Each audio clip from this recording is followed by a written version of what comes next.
തൃശൂർ പാലക്കൽ ബസ്സുകൾ തമ്മിൽ കൂട്ടിയിടിച്ച അപകടം.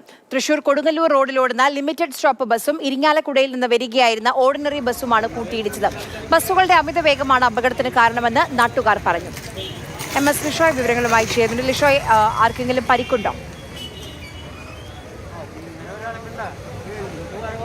ലിമിറ്റഡ് സ്റ്റോപ്പ് ബസ്സിലെ ഡ്രൈവർക്ക് പരിക്കുണ്ട്. തൃശ്ശൂർ കൊടുങ്ങല്ലൂർ റൂട്ടിലോടുന്ന ശില്പി എന്ന് പറയുന്ന ലിമിറ്റഡ് സ്റ്റോപ്പ് ബസ്സാണ് അതിലെ ഡ്രൈവർക്കാണ് പരിക്കേറ്റിരിക്കുന്നത്. ഈ ഡ്രൈവർക്ക് ഈ ഇടിയുടെ ആഘാതത്തിൽ ഈ സ്റ്റിയറിങ്ങിനും അതുപോലെ തന്നെ ബസ്സിൻ്റെ ബോഡിയിലും ഇടയിൽ ഡ്രൈവറുടെ കാല് കുടുങ്ങുകയും അവിടെ നിന്ന് എഴുന്നേൽക്കാൻ കഴിയാത്ത വിധത്തിൽ ആ കാല് അവിടെ കുടുങ്ങുകയും ചെയ്തു. ഇതിനെ തുടർന്ന് നാട്ടുകാർ ഏറെ സമയം പരിശ്രമിച്ചതിനെ തുടർന്നാണ് പിന്നീട് ആ ഡ്രൈവറെ അവിടെ നിന്നും കുരുങ്ങിയ കാൽ അവിടെ നിന്നും ഉൾപ്പെടെ ഡ്രൈവറെ അവിടെ നിന്ന് എടുത്ത് പിന്നീട് ആശുപത്രിയിലേക്ക് മാറ്റാനായി കഴിഞ്ഞത്. എന്തായാലും ഈ മേഖലയിലൊക്കെ തന്നെ വലിയ വേഗതയിലാണ് ഈ ബസ്സുകൾ ഓടാറുള്ളത് എന്നുള്ളതാണ് നാട്ടുകാർ പറയുന്നത്. അതായത് ഏറ്റവും പ്രധാനപ്പെട്ട കാര്യം, ഒരു ബസ് റോങ് സൈഡിലാണ് കിടക്കുന്നത്.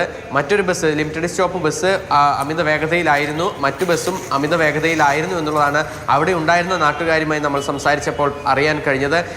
അതായത് ഈ തൃശ്ശൂർ കൊടുങ്ങല്ലൂർ റൂട്ടിൽ നിരന്തരം ബസ്സുകൾ തമ്മിലുള്ള മത്സരയോട്ടത്തിന്റെ ഭാഗമായി അപകടങ്ങൾ ഉൾപ്പെടെയുള്ളവ ഉണ്ടാകുന്നതും പതിവാണ്. അതിനിടയിലാണ് വീണ്ടും അപകടം. കഴിഞ്ഞ കുറച്ച് ദിവസങ്ങൾക്ക് മുൻപാണ് പാലക്കൽ തന്നെ തൊട്ടടുത്ത്, അതായത് അവിടെ നിന്ന് ഈ അപകടം നടന്നതിന് ഒരു 200 മീറ്റർ മാത്രം മുൻപ് മറ്റൊരു അപകടം നടന്നിട്ടുണ്ടായിരുന്നത്. അതും ഈ ബസ്സുകളുടെ അമിത വേഗതയെ തുടർന്നായിരുന്നു. ശരി.